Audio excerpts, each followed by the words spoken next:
on a plan. How can you go back on your word? The plan is too radical and carries a high risk for casualties. I've given it a lot of thought. But it's still the best plan we have. As a former Matra, you of all people should be able to see the bigger picture. I did. And that's how I saw the danger behind these so-called advantages. Hitham's plan is even more— Huh? Why are you guys arguing? My friend, you're just in time.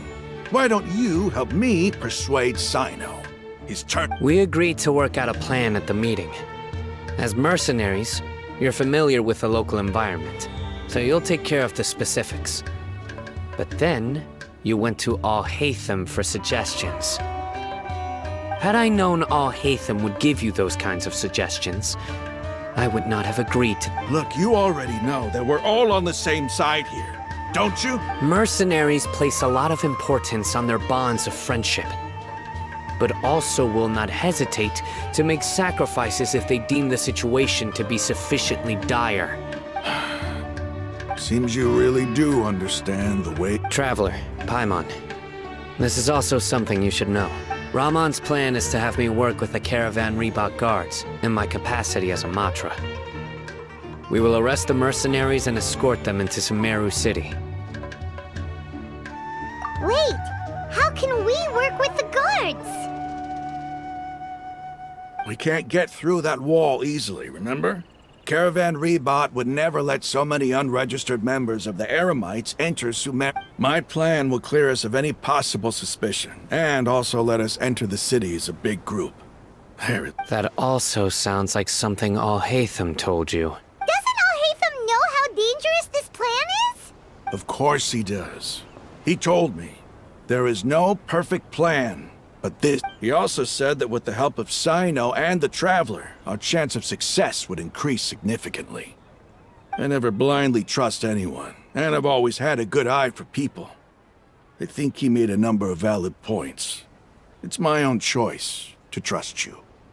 If I make the arrests alone, I can control myself and prevent you from getting hurt. But I can't guarantee that kind of discipline from the guards.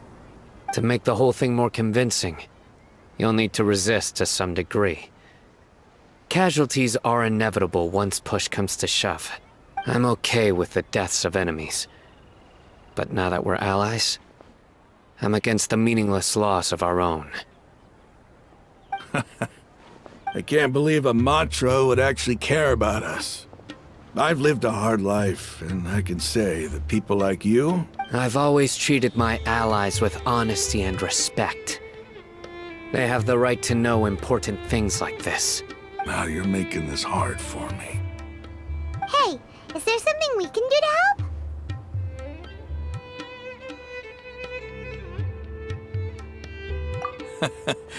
I knew you would say that. We can help fight some of the mercenaries, which should reduce the number of times you'll have to struggle directly with the guards.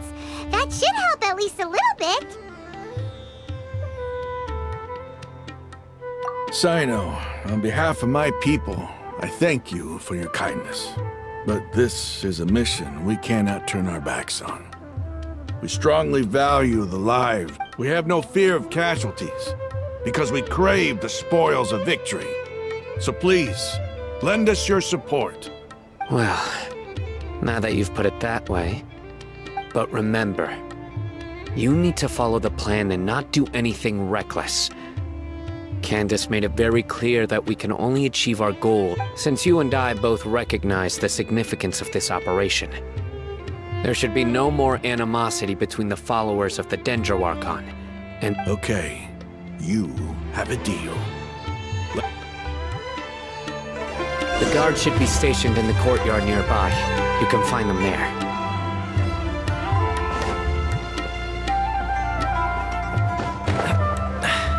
Catch the wind.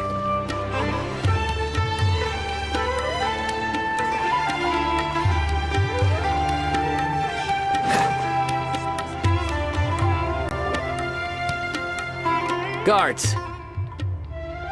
General Mahamatra! To what do we owe the honor? Keep your voice down.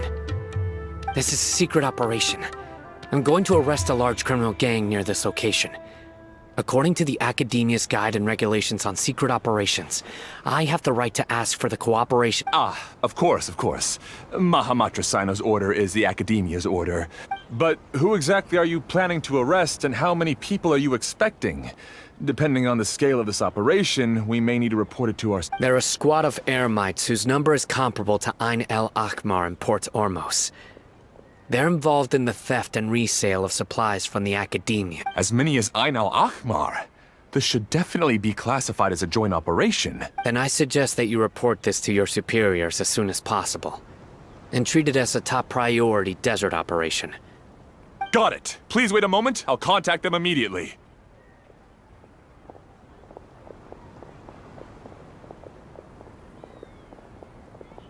Because this is work.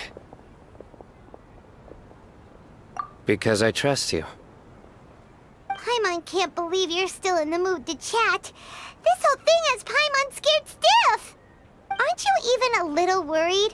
What if these guards already know that you have betrayed the Academia and are no longer— Even if that guard doesn't know, their superiors might, right?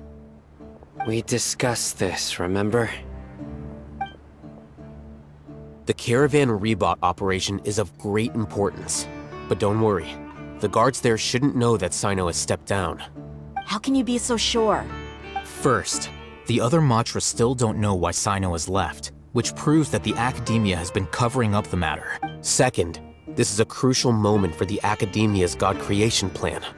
If something were to happen to the General Mahamatra, it's bound to attract a lot of unwanted attention. No matter how you look at it, they don't seem interested in sharing the news of Cyno's departure. A reasonable inference. I agree. Which brings us to our next issue. I'm sure some of you have been wondering if the prediction function of the Akasha will— The Akasha is still in operation, so I must remain on high alert. Actually, considering the power of the Akasha, it's quite— I've given that a lot of thought. For now, I don't think you'll need to worry. If you remember, when you first came to Aru Village, all your actions and routes were predicted by the Akasha. It even gave that information to those who kidnapped the village. But things like that never happened again after we met up with the Traveler. That's true. But why? Look at it from a different angle. Why do you think the Akasha will predict your actions? Because my personal data has been entered into the Akasha. That's true, but the key to this question is, how well can the Akasha make predictions about a person? Haven't you ever thought about it? Just how can it do this in the first place?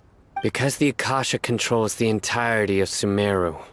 The Academia firmly believes that all human actions can be explained through logic. By sorting and analyzing entered data, the Akasha can derive behavioral logic and predict the actions of those who fit in existing— However, at the risk of sounding like an advocate for fallacies, can everyone truly be considered logical at all times? Emotions are part of our behavioral logic, but can you guarantee that every experience of the same joy or pain would be equally intense? How can our feelings and opinions— Cyno, in the past, you've always worked alone.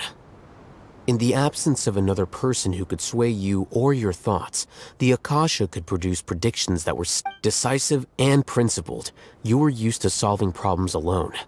That's why the Akasha could figure you out. But now, you've joined a team.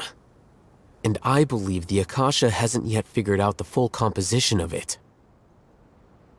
Our thoughts and logic have intermingled and weaved themselves together to become a complicated, chaotic mess. Any one of us could potentially disagree with another. The Akasha lacks data on these interactions, and it's impossible for it to predict your actions in the future based on your decisions in the past. After all, there's probably a limit to just how much we can be modeled or— So, in my opinion, you're probably— Makes sense to me.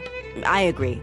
The Akasha is not alive, and I don't think we can be completely controlled by something without a mind of its own. Is that so? I guess there are things that even the Akasha cannot calculate. And people will not be forever trapped by the past. I'm so glad that this is settled. Next time, pay attention during our meetings. Will do. Just remember to stay vigilant. Footsteps! General Mahamatra, we were not expecting your presence here. I'm the security officer of the Great Red Sand District. This is my assistant, the Traveler. He will be working with me. The construct next to him is for his work. Beep! Construct, beep! What a great honor to meet you. Your golden hair is as bright as the sun. And, is this the latest technology from the Academia? Have you made a decision regarding the matter I mentioned to your subordinate? It seems to be a dire situation, so of course you will have our full cooperation. To be perfectly honest, I always longed to go on a mission with someone as well known as yourself. There's no need for flattery. Yes, sir. Take your most elite platoon and follow me to the eastern side of the district. We will Understood. Map. Hurry, bring the map! In 2 days, we will engage Rahman's Eremites. Any questions about the time or location? None at all, sir. Good. See you then. Yes, sir.